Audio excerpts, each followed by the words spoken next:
Voilà, mesdames, mesdemoiselles, messieurs, bonsoir et bienvenue au nom de toute l'équipe de l'Odyssée pour ce rendez-vous intitulé Les écrans de l'info. Et je suis très heureux, je vais d'abord vous présenter la responsable, enfin celle qui est à l'initiative de cette possibilité des écrans de l'info, la déléguée régionale de l'INA, l'Institut national de l'audiovisuel, Mélina Napoli, qu'on peut applaudir. Salut.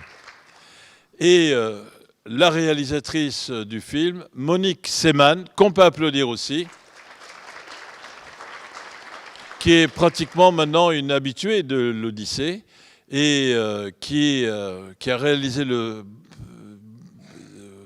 formidable, le très bon documentaire que vous allez voir ce soir sur la libération de Strasbourg avec Bertrand Gauthier qui est le co-réalisateur, mais lui vit à Paris et puis donc il n'est pas là.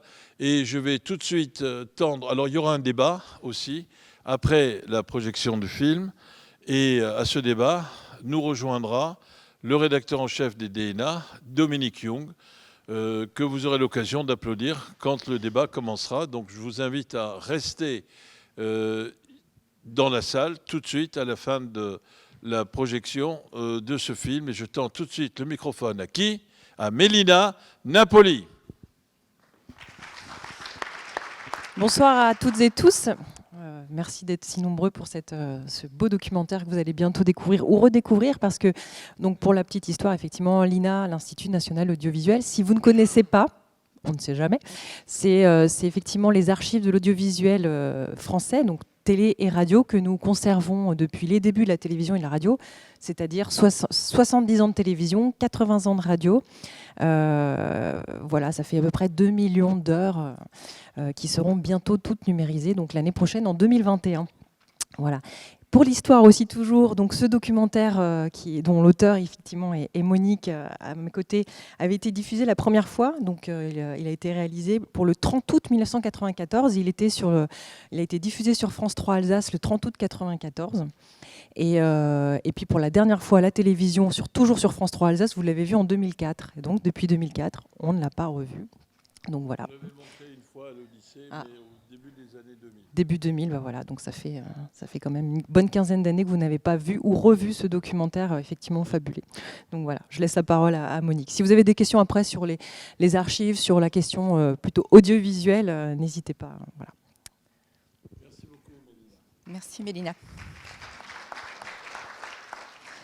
Merci et bonsoir. On est très surpris de vous voir aussi nombreux à avoir bravé la tempête pour voir ou revoir ou découvrir ce documentaire qui, comme le disait Mélina, a été tourné en 1994. France Télévisions avait demandé à toutes les régions de France 3 de réaliser un documentaire sur la libération de leur région. Donc France 3 Normandie avait organisé un documentaire, avait proposé un documentaire sur l'histoire de la libération de la Normandie, le Sud-Ouest, Rhône-Alpes et l'Alsace. Alors je craignais un petit peu parce qu'en diffusion, tous ces documentaires ont été diffusés durant tout l'été et je craignais un petit peu à l'époque parce que l'Alsace était le dernier numéro à être diffusé et vous comprenez pourquoi, puisque la région avait été la dernière région à être libérée. Et en fait, et Jean-Louis English, le grand journaliste des dernières nouvelles, était à l'époque notre directeur. Bon, on était très content parce qu'on a fait les meilleurs chiffres. Alors c'est toujours une fierté. Et c'est vrai aussi, c'était une grande curiosité parce que c'était une diffusion non seulement en région, mais c'était une diffusion nationale. Donc, d'où l'intérêt aussi, à la fois dans la région et au niveau national, pour cet épisode de l'histoire de notre région. Ce documentaire s'inscrivait donc dans une collection nationale pour le 50e anniversaire de la Libération. Et ce documentaire, ne vous étonnez pas, s'appelle « Les libérations de l'Alsace ». Vous comprendrez pourquoi. puisque contrairement à d'autres régions, cette libération a été très longue à se dessiner. Strasbourg, Colmar sont libérés, Strasbourg, Mulhouse sont libérés en novembre 1944, Colmar début février 1945, et le reste de l'Alsace, le nord de l'Alsace notamment, il a fallu attendre mars-avril, le printemps 1945. Donc une libération qui se dessine sur plusieurs mois.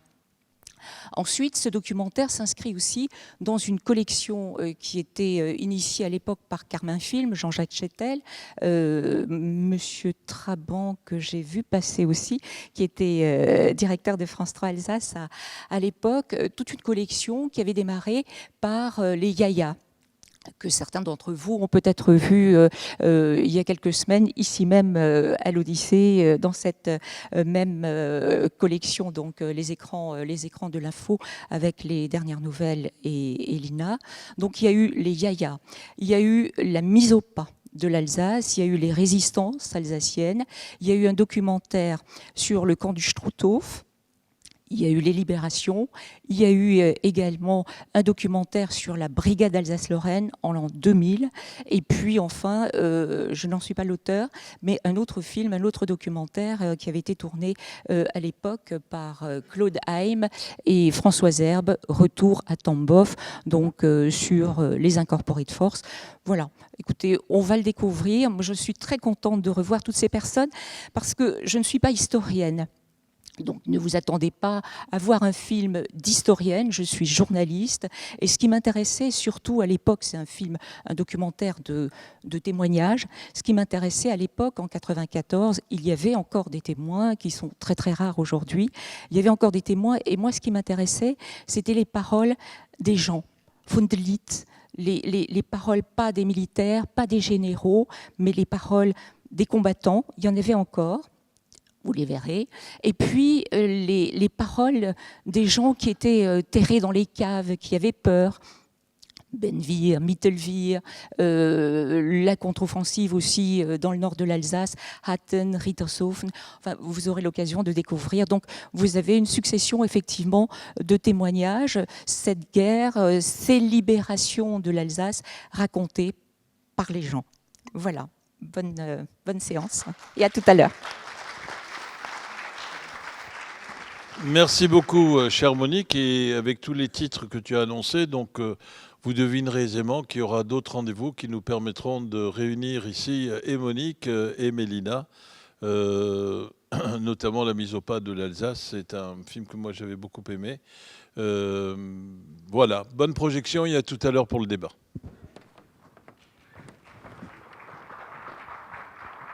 Voilà, je vais demander à Dominique de nous rejoindre. Il est venu.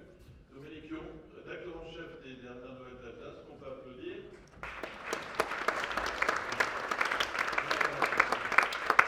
Tu veux bien? Salut Dominique. Et je crois qu'on peut aussi, surtout, remercier et féliciter Monique Seman.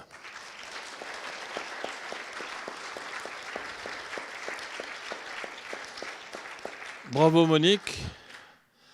Je garde les mêmes impressions que lorsque je l'avais vue la première fois. Moi, j'ai tout de suite, et après je demanderai à Dominique de réagir, je voudrais te poser deux questions, parce qu'il y a un travail d'archives qui est assez formidable, et moi, il y avait des archives que je n'avais jamais vues, pas celles de Leclerc ou de Latte de Tassigny, place Kléber, mais d'autres, notamment dans les villages au moment des combats, etc., ou les petites villes. Et donc, comment tu as fait pour trouver toutes ces archives? Et puis, comment tu as procédé pour trouver aussi tous ces témoignages? Parce qu'il y a notamment une dame que moi je connais, Madame Sangel, voilà, qui était juste à côté, la brasserie Le Dauphin, voilà. Le Romain, je veux dire, c'est pas le Dauphin, c'est le Romain qui est juste à côté et qui était notre cantine ici à l'Odyssée.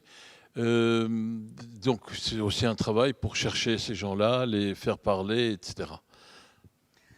Alors pour les archives, c'est vrai que c'est un travail normalement d'archiviste, mais c'est vrai que nos conditions de travail, de production ne sont pas celles d'une très grande station ou d'une grande unité de production. Et en même temps, c'est vrai que on commençait un peu à connaître les archives au fur et à mesure, parce qu'on avait déjà fait les yayas, donc on avait déjà identifié un certain nombre d'archives. Et puis Marina, qui était chargée de production, Marina Sigiotti, qui est à France 3 actuellement, qui a fait un travail de recherche aussi. Et puis il n'y avait pas encore vraiment Internet à l'époque. Et résultat, on savait quand même déjà travailler aussi et trouver des choses, peut-être par d'autres routes, par d'autres chemins, mais on trouvait quand même pas mal de choses. Et alors pour les témoignages, je travaillais à l'époque, j'étais journaliste, et une chose me frappe en revoyant ce film, c'est le nombre d'interviews en alsacien. Aujourd'hui, on n'aurait plus du tout ça. C'est-à-dire, ce film a été tourné donc pour le 50e anniversaire de la Libération, donc il y a 30 ans, et les générations des personnes de 50, 60 ans, pour avoir leur témoignage et pour avoir un témoignage authentique, il fallait passer par l'alsacien. Et ça m'a frappé vraiment en le revoyant ce soir. Aujourd'hui, interviewer des personnes de 50, 60 ans, on le ferait en français. On aurait rarement ce besoin de passer par l'alsacien. Alors, comment les trouver ? Je travaillais à l'époque pour l'émission Rundum, donc le journal en alsacien, à France 3. Et donc, on sillonne la région, on connaît les gens. Je savais qu'on avait le projet de ce film. Donc, je posais des petites pistes, des petits jalons. Et puis, une personne vous conduit vers une autre personne, qui vous conduit vers une autre personne, qui dit « Ah écoutez, il faut encore aller dans le village en face ». Bon, après, sur Benvir, Mittelvir, ça, effectivement, on connaît ces villages martyrs, le nord de l'Alsace aussi. Alors, Madame Anne-Frank Neumann, qui est dans son salon et qui raconte comment elle échangeait le café contre le pain de mie spongieux des Américains. Alors, elle avait une anecdote assez étonnante parce qu'elle était mulhousienne. Ça s'entend, elle avait son petit accent mulhousien. Et à l'époque, elle avait quitté Mulhouse en se disant « Je vais aller chez une tante », je crois qu'elle est allée chez une tante dans le nord de l'Alsace, je serai tranquille, il ne se passera rien, Hatten, Rittershofen, c'est vraiment le bout du monde. Et en fait, elle a été précipitée dans les combats de l'opération Nordwind. Donc, c'est des témoignages, et c'est des témoignages qui sont tellement authentiques. On n'a rien pris, on n'a pas pris leur montre, mais on a mangé on a sorti les boîtes de fromage. Il y a un enfant à qui on a servi. Et je pense souvent à ces dames quand je vois aux 20h les combats en Syrie. Je pense à ces dames et je me dis qu'est-ce qu'elles leur donnent à manger.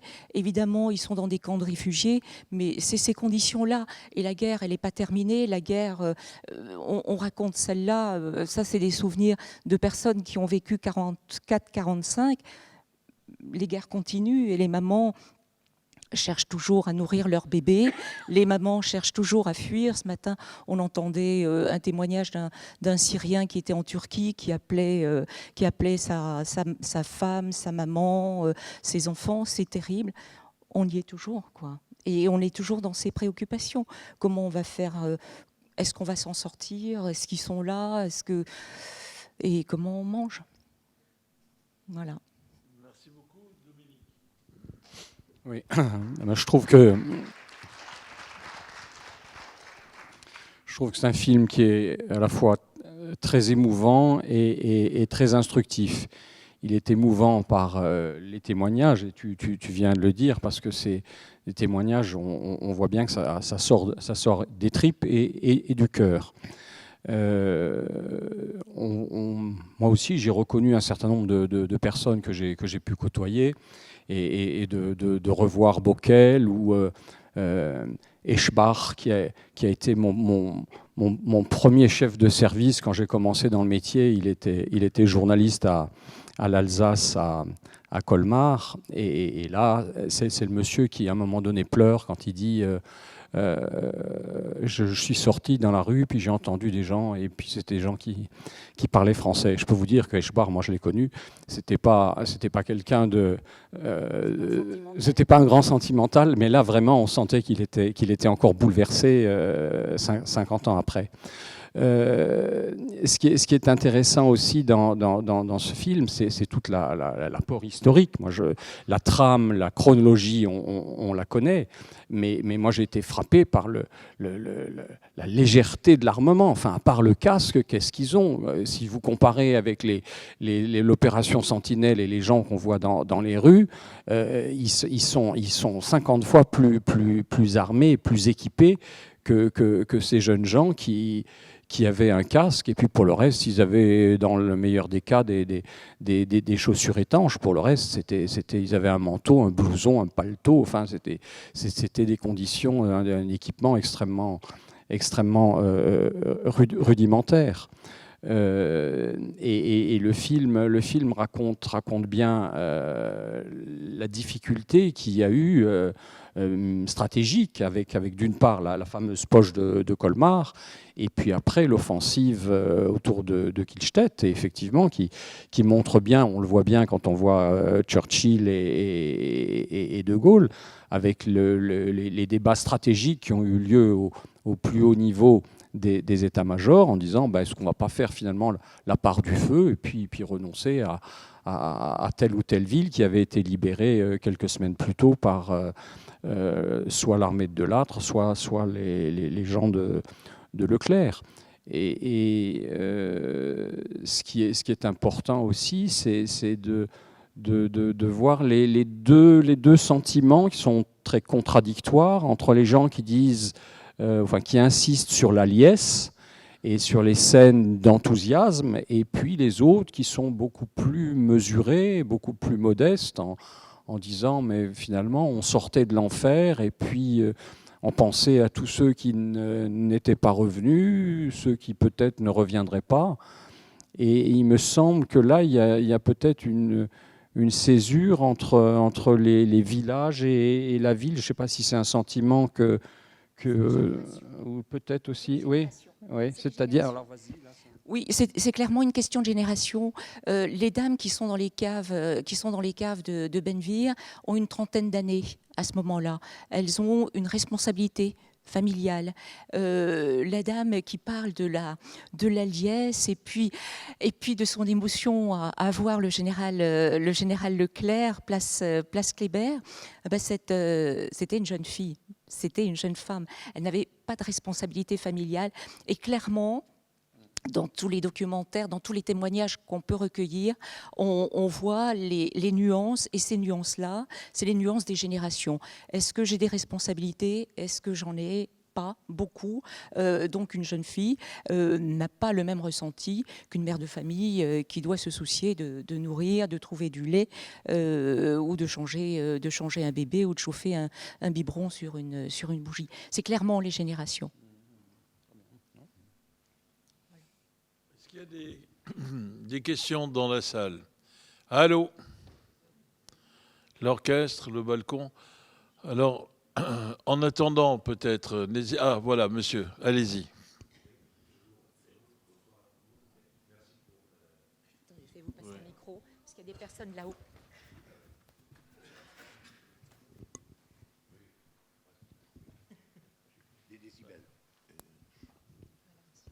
Merci. Voilà. Je sais pas si vous m'entendez, ça marche, hein, ok. Non. Si. Oui. Voilà. Donc, d'abord sur le film, sur la chronologie, il y a deux aspects qui m'ont semblé un petit peu en décalage par moment. C'est la chronologie et surtout, permettez-moi comme représentant, si je puis dire, de l'outre-forêt, oui, au-delà vous savez, de cette ligne de Haguenau où les gens sont pas les mêmes qu'à Strasbourg. Voilà. Je suis bourgeois pour tout vous dire. Eh bien, je trouve que cette partie pourtant, où s'est jouée une partie importante entre Américains et Français, cette partie-là est complètement ignorée. De Haguenau à Wissembourg, on n'entend rien. Si, sur des cartes, 2, 3 petits trucs. Mais je rappelle quand même qu'à Wissembourg, on a été libérés une première fois, et je pensais que les libérations, ça parlait un peu de ça aussi, parce qu'on a eu la chance, si on peut dire, à Wissembourg, on les mettait tellement en libération qu'on en a eu 2. Bon. C'est une mauvaise blague, parce qu'entre les deux, Wissembourg, les Wissembourgeois, et jusqu'à la forêt lorée de la forêt de Haguenau, je peux vous dire que les villages et les villageois ont souffert. Ont souffert d'abord, évidemment, de manger, du ravitaillement, parce que c'était évidemment, tout le monde avait pillé les magasins, enfin tout le monde, les Allemands, et d'une part, et d'autre part, il y avait un travail forcé organisé. Un travail forcé organisé. Moi, j'avais 11 ans à l'époque. Tous les matins, 8 heures du matin, dans la cour, la Kreisleitung, merci pour la résurrection, hein, on était là, il n'y avait que nous, les jeunes, et les vieux, ceux qui n'étaient pas au Volkssturm. Et avec nos pelles, on faisait des fossés anti-chars, etc. Voilà, pour ceux qui connaissent le pays, au Geisberg, moi, mon commando, parce que, oui, c'était au Geisberg. Et de temps en temps, on avait la visite des chasseurs anglais qui descendaient à Rasmont, mais ce n'était pas pour nous. C'était pour la gare qui était un peu plus loin.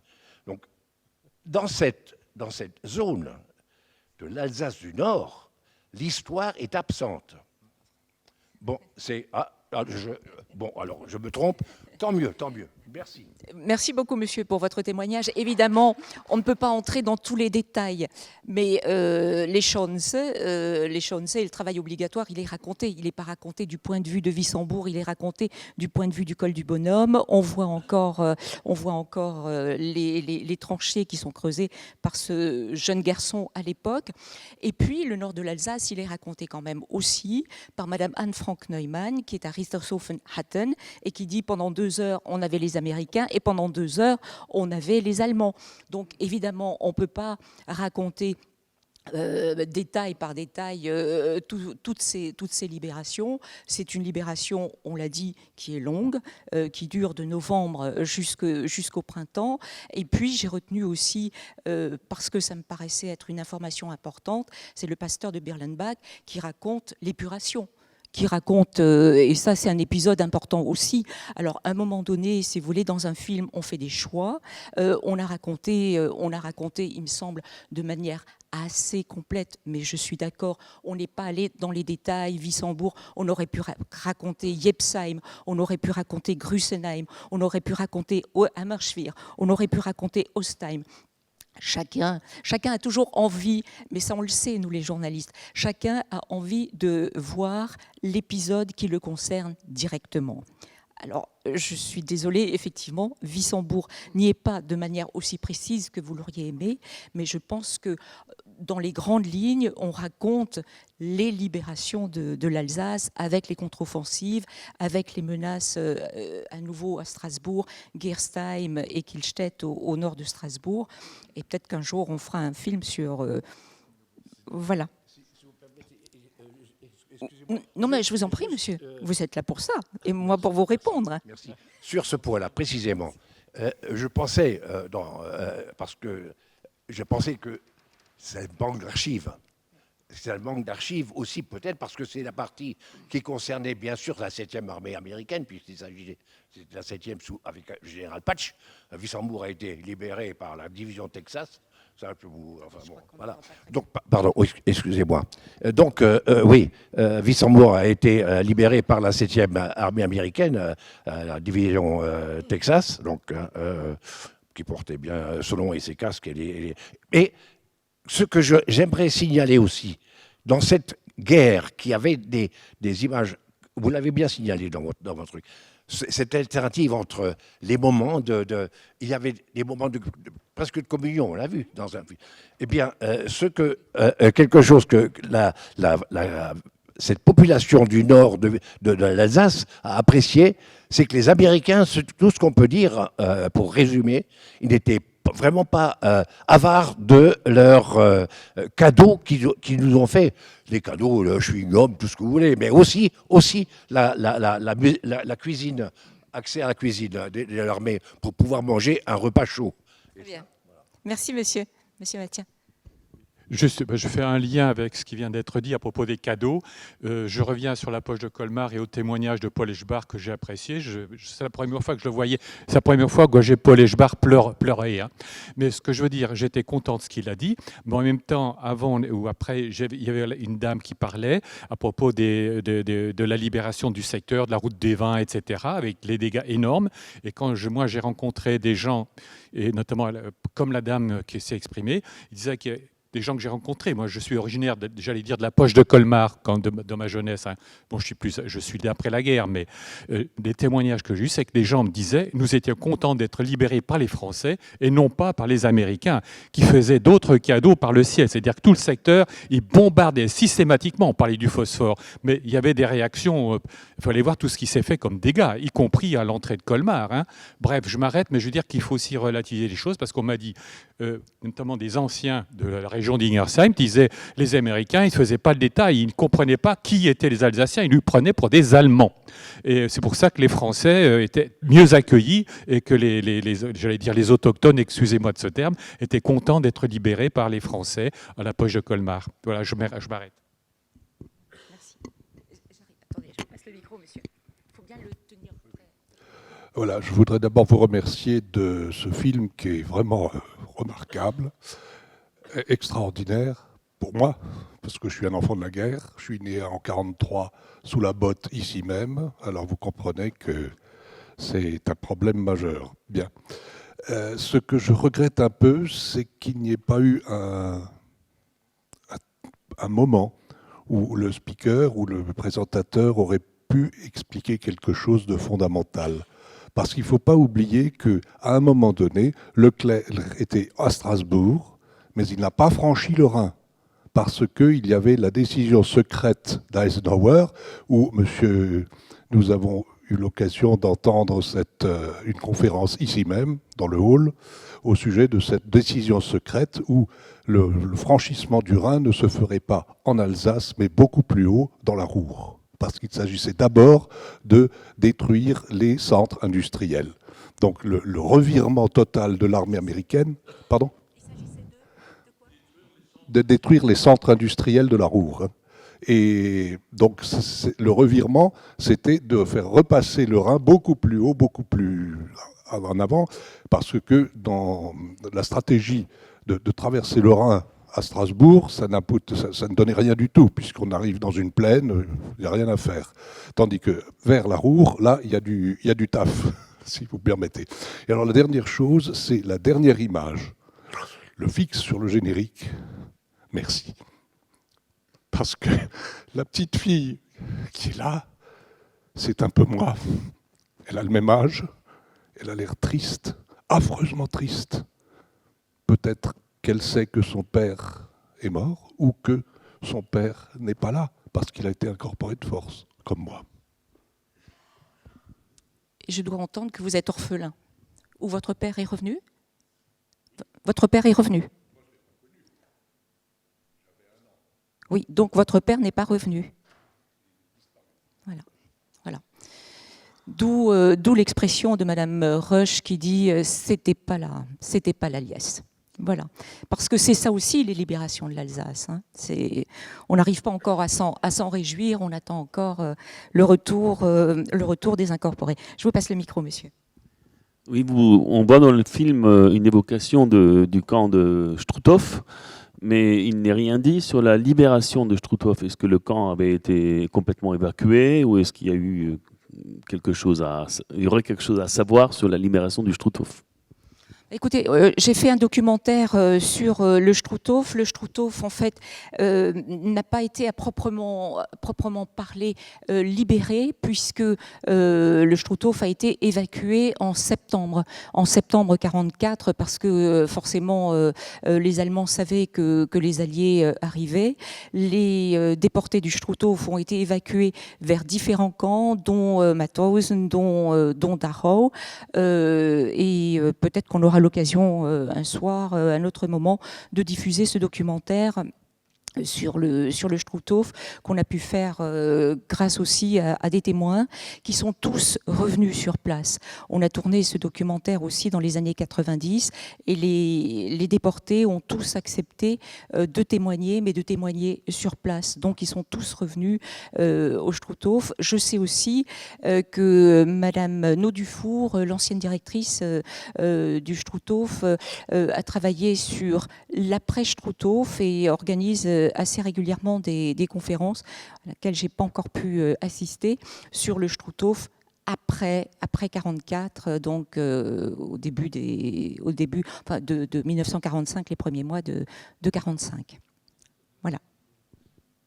Je complète juste là ce que tu viens de dire sur effectivement l'utilisation du camp du Struthof après la libération, et je crois jusqu'en 49, et il a servi de camp d'internement dans le cadre de l'épuration. Hein.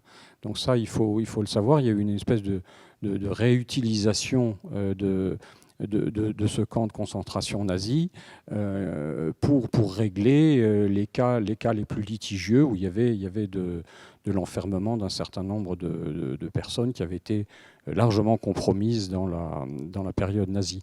Je me permets de faire un tout petit peu de publicité. Dans le dernier numéro des Saisons d'Alsace, justement, Madame Naudufour fait un long article où elle raconte tout ça avec beaucoup de précision. Et effectivement, c'est quelque chose qui est peu connu. On a toujours la vision du Struthof en tant que camp de concentration sur la terre, sur le sol français. Mais il faut savoir qu'il y a effectivement une réutilisation des baraques ultérieurement. Hein. C'est une constante de la guerre. Hein. On trouve des machines et on les utilise dans un sens ou dans l'autre. Je prends simplement l'exemple des dernières nouvelles d'Alsace. En 1940, quand les nazis sont arrivés, la rédaction des DNA est partie vers Bordeaux. Par contre, évidemment, la rotative est restée sur place. Et à partir du mois de juillet, les nazis ont nommé un dignitaire SS comme rédacteur en chef ce qu'ils appelaient les Neueste Nachrichten, pour reprendre le titre historique. Et ils ont utilisé les rotatives pour faire un journal de propagande nazie qui a duré jusqu'à la fin novembre 1944 avec la libération. Et les DNA, au sens avec la rédaction française, n'est revenu n'a commencé à retravailler, à ressortir un tout petit journal qu'à partir du 1er décembre 1944. Mais là, on voit bien aussi, dans le cas du Struthof ou dans le cas des rotatives, on a deux exemples de réemploi et de réutilisation du matériel. Pour ce qui concerne le Struthof après la fin de la Deuxième Guerre mondiale, il y a aussi un documentaire qui a été fait, qu'on a montré ici, mais qui avait quand même une certaine part d'ambiguïté parce que, le documentariste qui avait fait ce film, il disait les pauvres, ils sont des victimes. Or, il y avait quand même des gens, comme pour reprendre l'expression de Dominique, qui avaient été compromises, et c'est pour ça qu'elles avaient été placées au camp du Struthof, et que celui qui sème le vent récolte la tempête. Alors c'est sûr, même au moment de l'épuration, il y a des épisodes qui ne sont pas forcément les plus glorieux et les plus, mais qu'il est quand même difficile de sortir du contexte qui est le leur. Voilà. Oui, monsieur. Ça porte le micro, monsieur. Parlez bien près du micro. Voilà. Merci. Je voulais tout d'abord vous féliciter pour ce documentaire et puis vous dire que j'ai trouvé très intéressant ce que vous avez fait, ce parallèle, enfin cette double constat que certaines personnes étaient parfaitement contentes, heureuses, débordées de joie, et d'autres étaient plus réticentes ou des sentiments un peu plus mitigés parce que le contexte était difficile pour elles. Ce que je voudrais savoir, c'est est-ce que vous avez eu des problèmes au moment où vous avez recueilli ces témoignages de réticence? Est-ce qu'il a fallu libérer la parole? Parce que dans ma famille comme dans d'autres, ce sont des périodes dont on n'a jamais vraiment voulu parler. Et donc ce film a été fait en 1994, 50 ans après. Il y a 50 ans après, dans ma famille, on n'en parlait pas, on n'aimait pas en parler, parce que c'était des périodes douloureuses. Voilà. Maintenant, ça commence à aller un peu plus mieux. Alors, j'ai pour habitude de dire peut-être qu'on parle plus facilement à une personne extérieure. Si vous voulez, moi je suis média, donc je ne suis pas impliquée affectivement dans l'histoire de ces personnes. Je n'ai rencontré aucune résistance. Je dirais à partir du moment où on me reçoit, c'est qu'on va accepter de me parler et de me raconter l'histoire.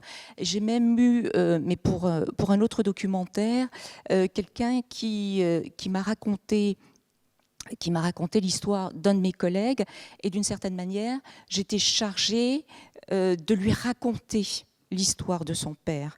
C'était deux personnes qui étaient au camp de Mauthausen, et le père de mon collègue en fait, était quasi déclaré mort au camp. Et ce monsieur m'a raconté toute l'histoire. Et en fait, d'une certaine manière, je sentais que j'étais chargée de lui raconter l'histoire de son père. Et après, j'ai pour habitude de dire aussi, quand les gens me disent dans ma famille, on n'en a pas parlé. Et dans ce cas-là, je dis toujours, mais est-ce que vous avez vraiment posé des questions?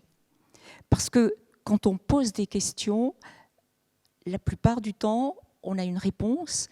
Et je connais peu de personnes qui n'ont vraiment jamais raconté. C'est-à-dire, peut-être pas d'emblée, peut-être pas tout de suite, mais à un moment donné, l'histoire arrive.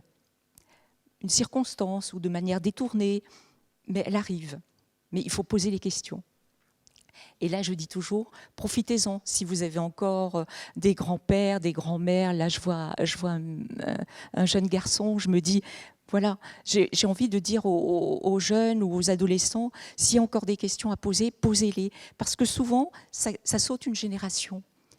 Vous voyez, souvent on l'a entendu aussi dans les témoignages des personnes qui ont été dans les camps de concentration, les déportés juifs, souvent n'ont pas parlé, pas d'emblée, parce que la vie avait repris et qu'il fallait qu'ils reprennent la vie aussi, et elle avait déjà redémarré sans eux. Et puis au moment de la retraite, on est disponible, on a plus de temps, et puis on saute une génération, parce qu'on a besoin quand même de transmettre le flambeau. Alors je dis toujours à tout le monde, posez les questions tant qu'il est temps. Moi aussi, il y a des questions que je n'ai pas posées, ou trop tard, mais voilà. Question ? Très fort, parce qu'il y a des personnes là-haut aussi.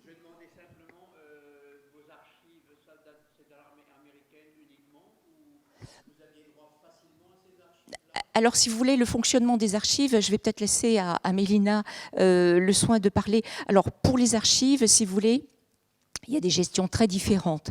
En tout cas, à l'époque, les archives françaises, les archives du Bundesarchiv sont chères, très chères. Elles sont toujours très chères parce que vous négociez, si vous voulez, quand vous faites un film comme ça, vous négociez les droits d'utilisation pour une diffusion ou deux diffusions, une diffusion régionale, une diffusion nationale, c'est pas le même coût, une utilisation, une rediffusion. Donc c'est chaque fois renégocié, et aujourd'hui se rajoute encore l'utilisation et de la diffusion sur Internet. Donc c'est encore des chapitres différents et des coûts différents. Alors à l'époque, les archives américaines étaient beaucoup moins chères, c'est-à-dire c'était une politique d'archives, je ne sais pas si elle fonctionne parce que là je parle de ce travail donc, qui a 30 ans. À l'époque, il était plus plus facile d'utiliser les archives américaines parce qu'elles étaient moins chères. Un billet d'avion, vous alliez au NARA, aux archives de Washington, et puis l'utilisation d'une certaine manière était gratuite. Vous aviez simplement à payer, si vous voulez, la copie, donc c'est une politique d'archives qui est différente, mais pour les droits, je vais donner la parole à Mélina, qui est donc directrice INA Grand Est, Institut National de l'Audiovisuel, qui gère... Pardon ? Non, alors non, non, c'était le format. Le format d'un documentaire, c'est 52 minutes. Alors vous avez des formats qui sont d'1h30, mais les formats France Télévisions, les films en général en France, c'est 52 minutes. C'est un format, devant, derrière, il y a de la publicité, des bandes annonces, etc. Donc c'est un format. Mais si vous voulez... Les films diffusés à la télé, je ne parle pas des films de fiction, hein, je parle des films documentaires. Et alors chaque fois que vous allez chez le producteur pour lui dire j'ai encore trouvé des archives, il dit mais est-ce que c'est vraiment nécessaire? Parce que lui, il sent chaque fois que le tiroir caisse va encore être sollicité. Mais en tout cas, effectivement, il y a des gestions d'archives et bon, elles sont précieuses ces archives, hein. Elles sont précieuses, mais elles ont un vrai coût. Alors pour répondre à votre question, dans ce documentaire-là, parce que j'ai regardé, il y a des archives pas seulement américaines, loin de là. Il y a des archives de l'ECPAD, c'est-à-dire des archives de l'armée française, qui est à Ivry-sur-Seine, si vous connaissez, en région parisienne. Donc l'armée française a un certain stock d'archives. Donc voilà, il y a des archives aussi allemandes dans ce documentaire de Bundesarchiv. Il y a des photos, etc. Et effectivement, des archives américaines. Alors après, effectivement, le système des archivages, je ne vais pas rentrer trop dans le détail non plus ce soir, mais il y a différents systèmes en fonction des pays. On a la chance en France d'avoir donc les archives de l'armée française. On a par rapport à l'audiovisuel, donc on a les archives de l'INA, donc ce qui fait que vous pouvez revoir ce soir ce documentaire télévision, puisqu'il n'était que pour la télévision au départ. C'est parce que l'INA existe. Ce qui n'existe pas dans les autres pays. Par exemple, en Allemagne, vous n'avez pas l'équivalent. En Allemagne, c'est chaque chaîne de télévision qui gère ses propres archives. Donc quand elles n'ont pas la notion d'archive, elles peuvent jeter ou ne pas conserver, ou ne pas sauvegarder dans les meilleures conditions possibles les archives. Donc voilà. Et effectivement, ce documentaire, c'est un format télévision qui fait que c'est un 52 minutes, comme ce qui se pratique, et même encore beaucoup aujourd'hui. Donc c'est pas qu'une question de coût. C'est vrai que les archives américaines, pour la plupart, en tout cas pour le NARA, sont plutôt gratuites. Vous payez juste des frais techniques. C'est parce qu'en Amérique, on a moins de droits d'auteur. La question du coût des archives, elle revient parce que tout simplement, il y a des coûts pour les auteurs, pour les réalisateurs, pour les interprètes. Donc voilà. Donc c'est aussi parce que le droit d'auteur en France a un certain, et tant mieux d'ailleurs, un certain coût et un pouvoir. Oui. Sur cette histoire des archives, c'est très intéressant. Et j'en ai parlé avec mon père. Lui, il a fait la libération du Haut-Rhin. Il était dans l'armée de Lattre. Et puis un jour, au petit déjeuner, quand j'étais gamin, et il lisait les dernières nouvelles, et je le vois qui commence à sourire vraiment, puis à rire. Je lui dis mais qu'est-ce qui t'arrive? Puis il me montre une photo. Et c'était un papier historique qui racontait la libération du Haut-Rhin. Et on voyait un soldat avec un casque et deux prisonniers allemands qui portaient la Marianne qui sortaient d'une cave. Et je vois cette photo, et puis je dis mais pourquoi tu ris? Ben, il me dit mais regarde bien. Et puis alors je regarde, puis c'est là que j'ai compris, mais j'ai dit c'était mon père, quoi. C'est pour ça qu'il s'amusait. Et alors il m'a raconté que c'était son capitaine qui lui avait dit va chercher la Marianne, je crois que c'était juste à côté de Mulhouse, va chercher la Marianne, elle est dans la cave, mais on va documenter ça. Hein, c'est-à-dire que la photo qui avait été prise n'était pas une photo faite par un reporter au hasard. Il y avait quelqu'un qui faisait partie du service de documentation des armées, et il avait été prévu que dans la documentation, il fallait photographier le retour au grand jour de la Marianne qui avait été caché. Et mon père s'était amusé, il avait trouvé plus drôle de faire porter la Marianne par 2 prisonniers allemands plutôt que d'aller la chercher lui-même avec des copains. Effectivement, la photo, du coup, elle avait beaucoup plus de sens, puisqu'on voyait bien un soldat qui gardait 2 prisonniers allemands qui étaient obligés de ramener la Marianne au grand jour.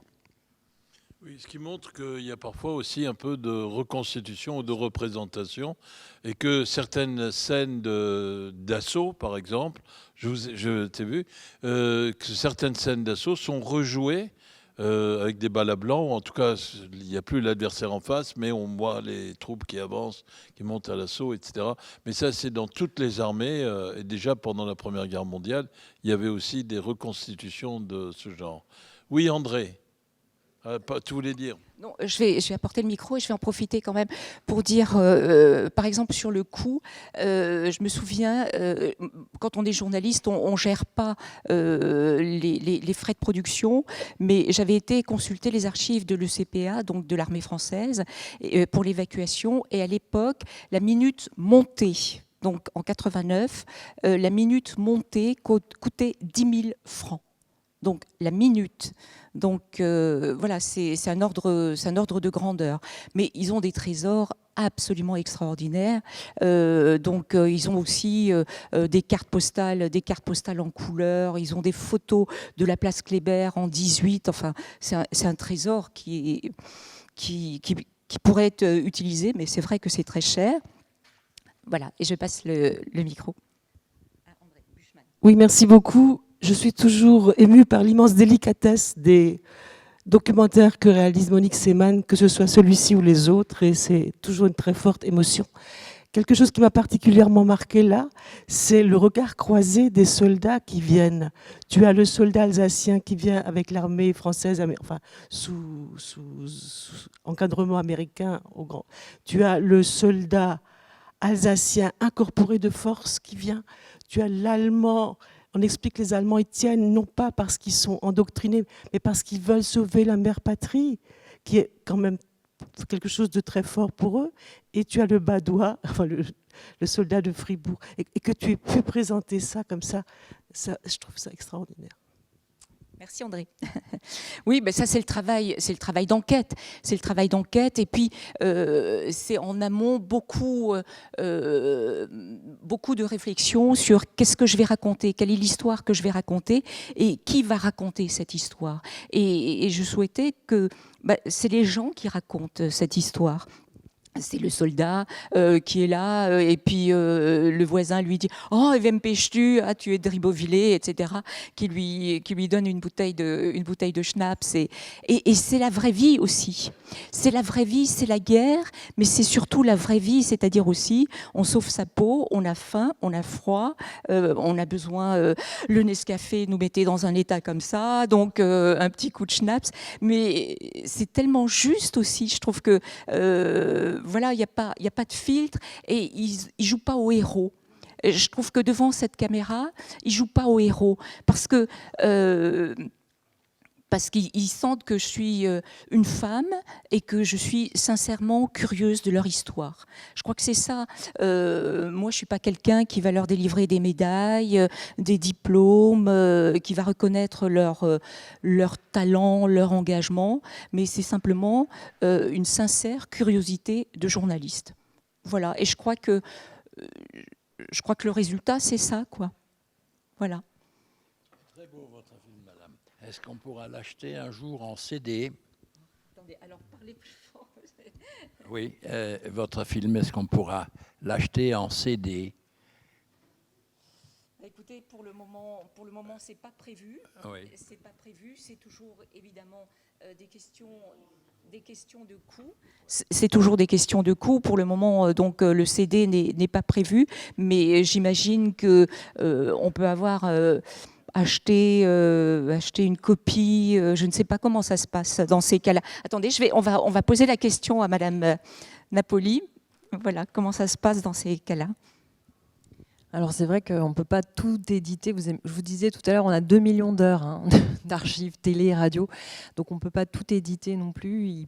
Peut-être qu'un jour, c'est une question à avoir, effectivement, éditer la série. Mais alors, il faudrait qu'on contacte tous les auteurs, qu'on ait les autorisations de toutes les archives. Donc voilà.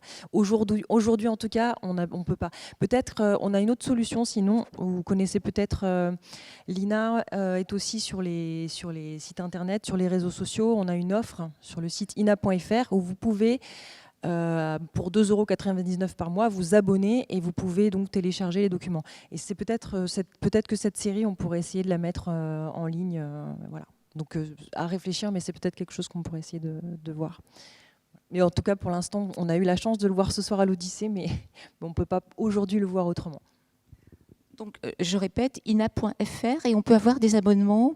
Ça s'appelle Ina Premium. Ina Premium, et donc 2,99 € pour visionner et éventuellement télécharger le documentaire. Voilà, c'est une solution, hein. Mais c'est vrai que là, on a de bonnes conditions pour le visionner, le son, l'image, et puis et Farouk qui nous accueille. Ouais, j'avais encore un point à souligner. Le film est beau, mais il manque la parole aux enfants de guerre. Moi, je suis né en décembre 1938, et donc j'ai vécu la guerre en tant que gamin, quand les Allemands sont venus. L'impression que ça fait sur un enfant de voir tout cet ordonnancement de ces guerriers, c'était comme un opéra. Et puis après, on a vu effectivement les périodes de 44, 45, quand il fallait se réfugier dans des grandes caves, et nous étions la cave, en tant que gamin, je m'en souviens bien, la cave de l'église Saint-Nicolas à Haguenau. Je suis un Haguenauvien, et il y avait le long de la Moder jusqu'à Athènes, Haguenau, Bischwiller, tout cela, il y avait des grands combats. Alors, ce qui m'a marqué aussi, puisqu'il y avait les Américains, j'ai vu la première fois de ma vie de jeune enfant un noir. Donc, c'était aussi la guerre révélait des choses. Et juste avant les grands bombardements, je devais aller à l'école allemande, ma première année de grand garçon, et puis l'école a été rasée, bombardée, et puis voilà. Et puis après, c'était l'école française. Donc tout ça, c'est des bons petits souvenirs. Aussi, fait la connaissance du chewing-gum, du chocolat, de cette fameuse brioche américaine, etc. Donc c'était aussi une ouverture sur le monde. Et en tant qu'enfant, on croyait que la guerre, c'était un jeu. On ne voyait pas la mort. Je n'ai pas vu un seul mort de la guerre, mais je me rappelle quand ma mère est allée aux fermes aux alentours, bicyclette, entre deux bombardements pour chercher à manger. Oui, donc c'est des souvenirs très touchants. On ne peut pas les oublier, et la parole des enfants est importante aussi. Merci. Merci beaucoup, monsieur. Merci. Est-ce qu'il y a encore une question? Oui, allez-y, monsieur. Oui, une question. Oui, là ça va? Oui, encore, voilà. encore plus près. Oui, c'était juste pour savoir si vous aviez contacté les médias américains pour avoir des documents sur la libération de l'Alsace du Nord. Non. D'accord. Non, parce qu'il y avait deux opérations. Il y avait une opération sur la poche de Colmar. Attendez, allez-y. Et une autre opération. C'est pour ça que je pense que le monsieur qui est intervenu au tout début évoquait cela. C'est très bien le document, mais il y a un petit déséquilibre quoi, pour les gens d'Alsace du Nord. Quoi. Oui, j'entends bien. J'ai déjà répondu à monsieur. Effectivement, j'ai privilégié l'aspect avec le pasteur sur la libération et Madame Anne-Frank Neumann qui racontait combien les Américains et les Allemands traversaient leur maison à Athènes. Voilà. Et il y avait encore une question.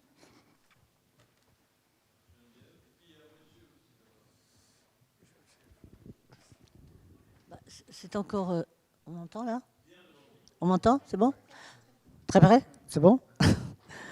C'est juste pour dire qu'à propos d'Haguenau, justement, l'Alsace du Nord, moi, mon père était militaire, il est venu d'Afrique du Nord, et il a sauté sur une mine à côté de Haguenau. Il est enterré dans un cimetière militaire à Haguenau avec ses troupes d'Afrique du Nord. Voilà. Ça, on n'en parle pas dans le... Mais bon, voilà. Juste pour ajouter par rapport à ce que d'autres...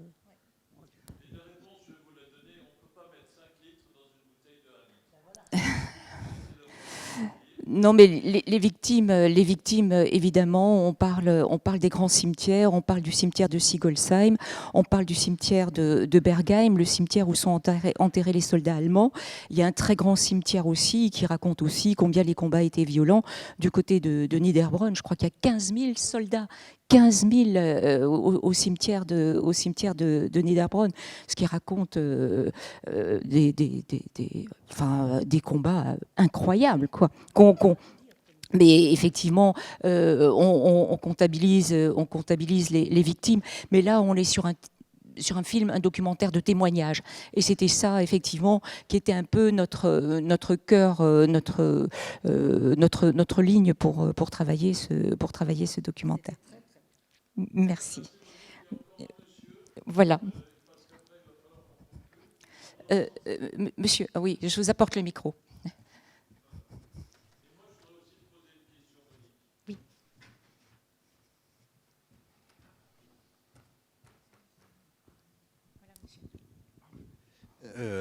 Votre documentaire votre documentaire est très poignant, en particulier les témoignages. L'intervention du monsieur né en 1938 me fait penser à une chose. Il reste assez peu de temps pour collecter quelques témoignages de leurs vivants, de gens qui ont eu entre 6, 10, 12 ans. Vous en avez dans le film, ils avaient 16 ans, ils avaient 30 ans. Ça pourrait donner un autre éclairage. En tout cas, la fenêtre va se refermer. Donc, si on ne fait pas, ça sera passé. Vous avez raison, monsieur. Et pour répondre aussi au monsieur qui est orphelin de guerre, j'ai oublié de citer un autre documentaire que j'ai fait. C'était le dernier de la série. C'est Vermisst, porté disparu. Et donc là, effectivement, on est en compagnie de personnes qui cherchent encore aujourd'hui leur père. Il y a notamment le pasteur Rodenstein de Colmar qui a découvert complètement par hasard sur Internet qu'il y avait une plaque quelque part en Lituanie où on trouvait le nom, la trace de son père, alors que lui, pendant 18 ans, il pensait tous les jours que son papa allait rentrer. Et c'est des destins incroyables aussi. Aujourd'hui, effectivement, on peut trouver des traces parce que le service allemand Deutsche Kriegsgräberfürsorge et l'autre service qui est à Berlin. Le nom m'échappe, mais je vais le retrouver, qui effectivement peut donner des renseignements parce que Internet, pour cela, est un outil vraiment très précieux, qui peut trouver des renseignements sur ces pères disparus, peut-être enterrés quelque part, ou en tout cas sur des stèles. Voilà. Mais là aussi, toutes les histoires familiales de pratiquement toutes les familles alsaciennes est traversée par un oncle, un grand-oncle, un papa qui n'est pas rentré. Chacun pourra citer. Voilà. Moi, c'est Albert. Il s'appelait Albert. Il n'est pas revenu. Il est quelque part en Biélorussie. Un oncle qui change les destins des familles. J'aurais des cousins, j'aurais des cousines. Voilà, j'aurais eu un oncle que je n'ai pas. Donc c'est des trous dans toutes les familles. Voilà. Merci. Et après, je demanderai à Dominique de bien vouloir conclure. Et après, on pourra féliciter et applaudir Monique et Dominique et Mélina. Moi, je trouve, comme l'a souligné quelqu'un, que c'est assez formidable d'avoir réuni, parce que je répète encore une fois, on ne peut pas mettre 5 litres dans 1 litre. Bon, alors donc, c'est pas la peine de dire, mais pourquoi il n'y a pas ça ? Il n'y a pas ça, c'est déjà formidable qu'il y a ce qu'on voit sur l'écran. Et un film sur les enfants, ceux qui étaient enfants pendant la Deuxième Guerre mondiale, c'est encore un film qu'on peut faire. C'est-à-dire, on peut dire que ce film donne envie que d'autres films soient faits sur tel ou tel thème plus particulier. Mais que tu croises que des témoignages différents, et notamment 2 fois, on entend le point de vue du camp adverse, c'est-à-dire allemand. Et est-ce que tu as... Parce que c'est assez surprenant. Moi, c'est la première fois, en voyant ce film, que j'entendais un Allemand, militaire allemand, qui dit « Oui, on aurait pu éviter ces 5000 morts. C'est uniquement par fanatisme qu'ils sont morts, parce que Alors, c'est quelqu'un qui il t'a dit d'autres choses que tu n'as pas retenues à l'écran. Et l'autre, c'est dans quel village ou dans quelle petite ville? C'est à Molsheim? C'est à Bergheim. C'est à Bergheim. Où on le voit sur la place. Non, ça c'est le soldat. C'est à Colmar. Je pensais que tu parlais du soldat allemand qu'on a interviewé au cimetière militaire de Bergheim, mais l'incorporé de force, il a déserté à Colmar. Voilà. Ouais. Donc un Alsacien livré ce qui était assez rare, hein, parce qu'il se méfiait forcément des Alsaciens. Il ne les mettait pas forcément dans les combats en Alsace, mais voilà, il y avait un Alsacien dans cette unité qui combattait dans le cadre de la poche de Colmar. Et celui qui disait ils sont morts par fanatisme, c'est quelqu'un qui était anti-nazi à l'époque, mais qui était obligé de faire comme tout le monde, de suivre les ordres. Alors, je pense que c'était pas forcément un fanatique, parce qu'un fanatique, je pense qu'il serait pas venu forcément. Et il avait vraiment, oui, ça le touchait d'aller sur ce cimetière. Il n'était jamais venu sur ce cimetière, et c'était pas facile pour lui. C'était pas facile pour lui de venir sur ce cimetière et dans cette région dans laquelle il avait combattu. Et en même temps, je trouve qu'il y a une vraie sincérité aussi. Hein, il y a une vraie sincérité.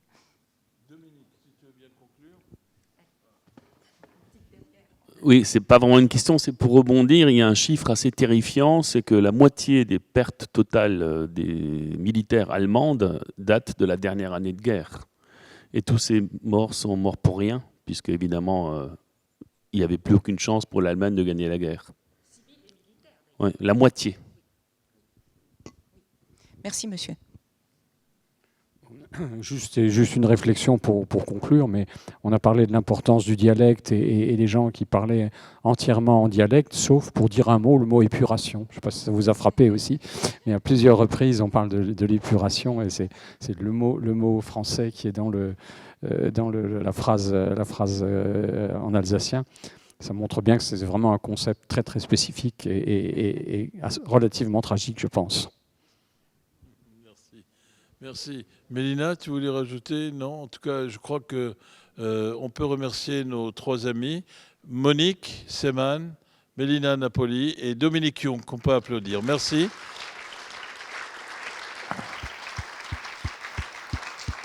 Et Monique, à très bientôt, pour, par exemple, la mise au pas de l'Alsace. Vous l'avez, ça? Ouais, voilà. Qui touche beaucoup Ouais. de personnes. Ouais, mais, Ben, on a au moins 2 ou 3 rendez-vous. il y a le Struthof. Ouais. À très bientôt. Bonsoir, merci.